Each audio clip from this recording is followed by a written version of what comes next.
जब देखी ध्रुव जी टकटकी लगाई गए, ध्रुव जी टकटकी लगाई गए। याद आई जब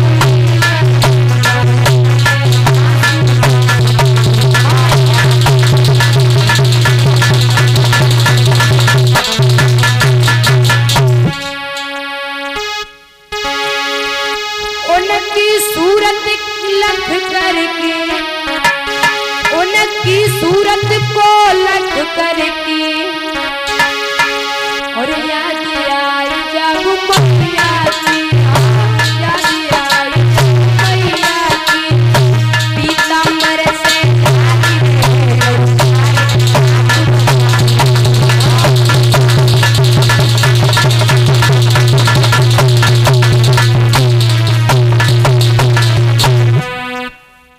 आज मेरे भैया भगवान कन्हैया ने ध्रुव के चेहरे की तरफ देखा है और क्या किया?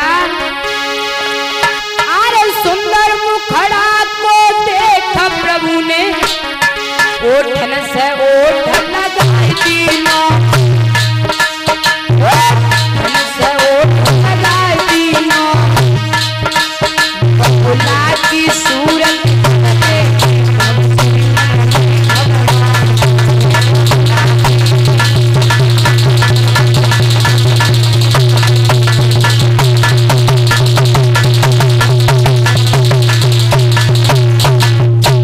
मेरे भैया भगवान कन्हैया ने आज जैसे ही ध्रुव की सूरत देखी है, ओठों को चूम लिया, अपने पीताम्बर से झाड़ने लगे। जवाब दिया, बेटा आप रो रहे हो? ध्रुव बोले, पिता आज मेरी माँ की मुझे बड़ी याद आ रही है। मेरे भैया आज ध्रुव रोने लगे हैं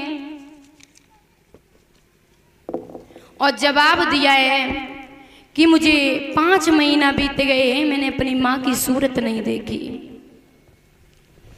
भगवान कन्हैया ने कहा है, बेटा बोले प्रभु आपने बहुत दिनों के बाद मुझे दर्शन दिए हैं, आज मेरी याद आई है।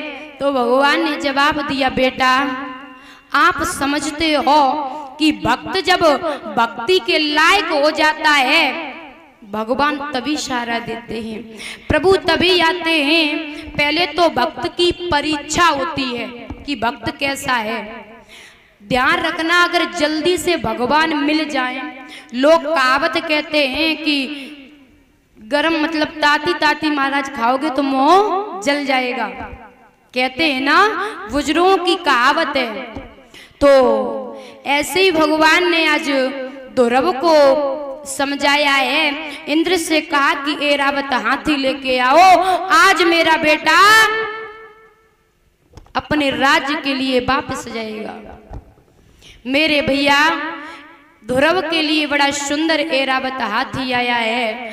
आज ध्रुव को उस पर बिठा करके ध्रुव अपने पिता के राज्य में लौटे हैं। गांव वालों ने जैसे ही देखा कि ध्रुव आ रहा है, ध्रुव आ रहा है, महाराज गांव वाले पीछे निकल पड़े। ध्रुव ने देखा है कि हमारे बड़े बूढ़े तक आ रहे हैं, तो उस बालक को आज हाथी से उतर के मेरे भैया और नीचे पैदल पैदल चलने लगा, क्योंकि बड़ों का सम्मान करना चाहिए। इसलिए क्योंकि आज वो ध्रुव भगवान को प्राप्त करके आया, तो उसके अंदर भी घमंड होना चाहिए। लेकिन ध्यान रखना, जो भक्त होता है प्रभु का, उसे माया का कभी घमंड नहीं होता है। आज ध्रुव गांव वालों के साथ में पीछे पीछे चल रहा है। सब लोगों ने कहा, ध्रुव बेटा तुम आगे चलो। मैं बीच में ही चलूंगा। महाराज सबसे पहले उसने जवाब दिया है कि मैं मौसी के दरवाजे पे जाएंगे। आज मेरी मौसी अगर हमसे ऐसे नहीं बोलती या ढकेला नहीं मारती, तो मैं प्रभु की प्राप्ति नहीं कर पाता। मेरे भैया आज ध्रुव सबसे पहले अपनी मौसी सुरुचि के दरवाजे पर पहुंचे हैं। जैसे ही सुरुचि ने देखा, दरवाजा बंद कर लिया, धुरब बोले माँ माँ दरवाजा खोलो, माँ मैं आ गया। अरे तेरा पुत्र आ गया, मेरी मैया दरवाजा खोल दे। सुरची महाराज शर्म की वजह से दरवाजा नहीं खोला, क्योंकि मैंने इसे ढकेला मार दिया था, भाई पुत्र मेरे दरवाजे पे आ गया और रोने लगी है। तो धुरब ने कहा माँ, अरे माँ समझने की कोशिश करो, आज तुम मुझे ढकेला नहीं मारती, मेरी मैया तो मुझे प्रभु कहाँ मिलते। तुरंत ही मौसी ने दरवाजा खोला। धुरब कहने लगे माँ खोलो मौसी द्वार लगाते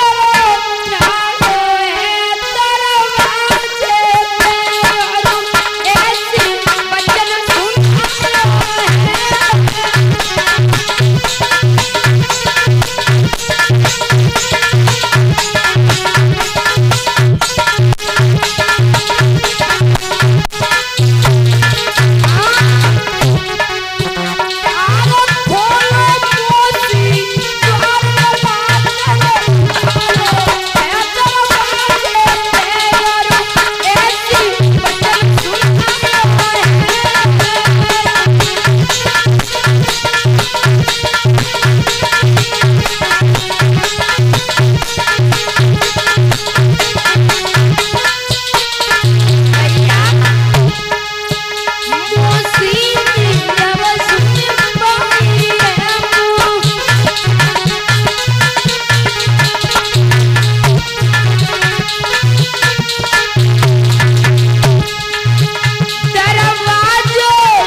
आज सुरची ने दरवाजा खोला है, धुरब को छाती से लगा लिया। बोले बेटा ये अभागिन मौसी बई है जो तुझे एक दिन धक्का मारा था। धुरब ने मैया के चढ़ स्पर्श किए। बोले मौसी ये बई पुत्र है, आज आ गया।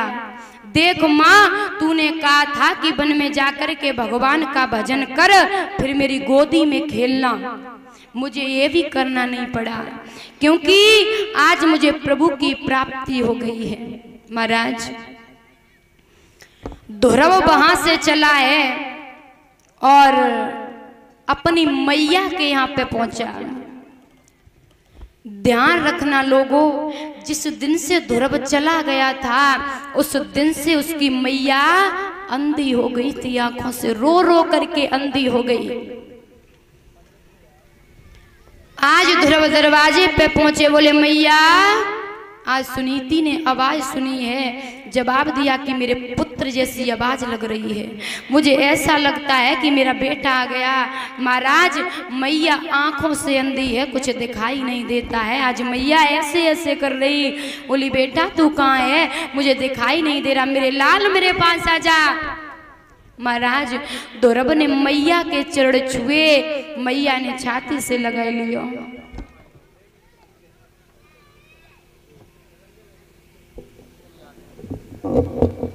आज मेरे भैया